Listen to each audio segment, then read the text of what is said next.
उत्तर भारत के एक हरे भरे गांव हरिहरपुर में, जहां खेतों से सरसों की खुशबू आती थी और सुबह सुबह कोयल की आवाज से नींद खुलती थी, वहां एक घर था जहां से हर दिन देसी घी और मसाले की भीनी भीनी खुशबू आती थी। यह घर था दादी की रसोई।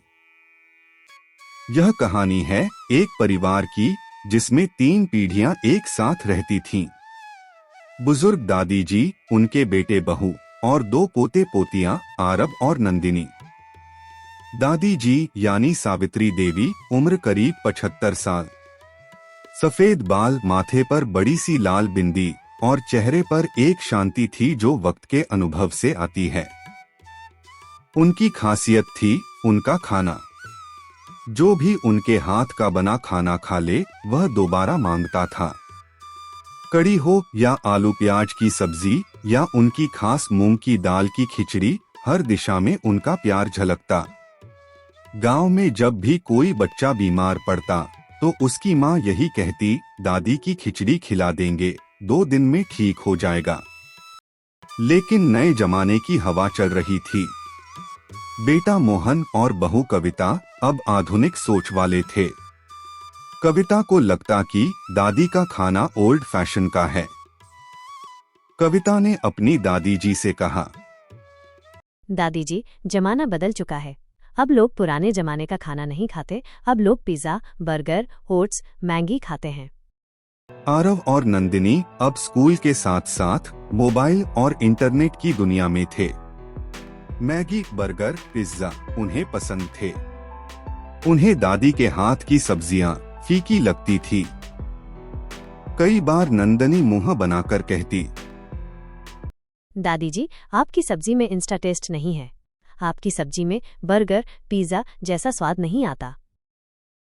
इंस्टा टेस्ट दिल को भाता है, पेट को नहीं। ये सब बाहर की चीजें पेट को बहुत नुकसान करती हैं।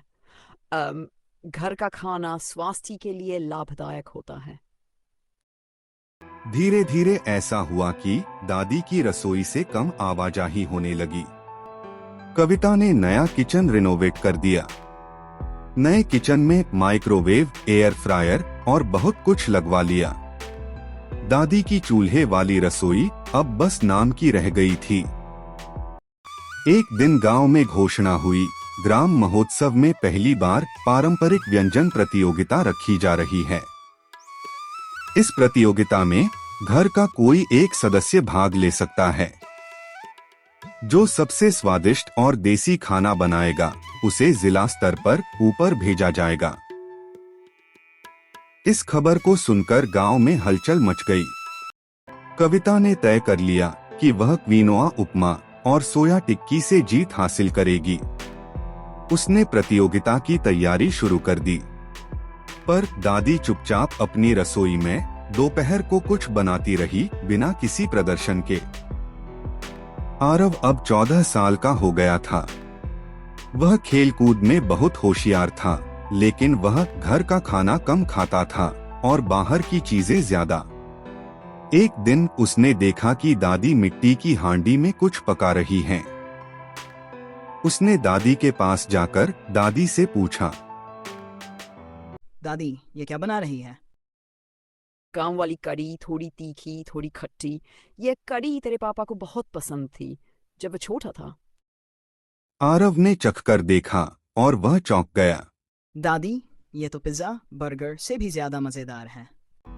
उसी दिन आरव ने तय किया कि प्रतियोगिता में दादी को ही भाग लेना चाहिए।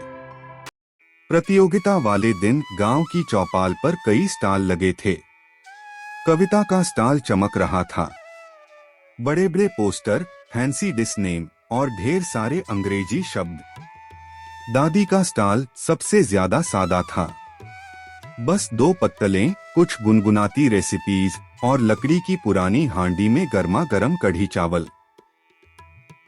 लोग कविता के स्टॉल पर खड़े तो हुए, पर ज्यादा देर तक नहीं टिके। वही जब दादी की कड़ी की खुशबू हवा में खुली तो एक एक कर भीड़ दादी की दुकान पर उमड़ने लगी।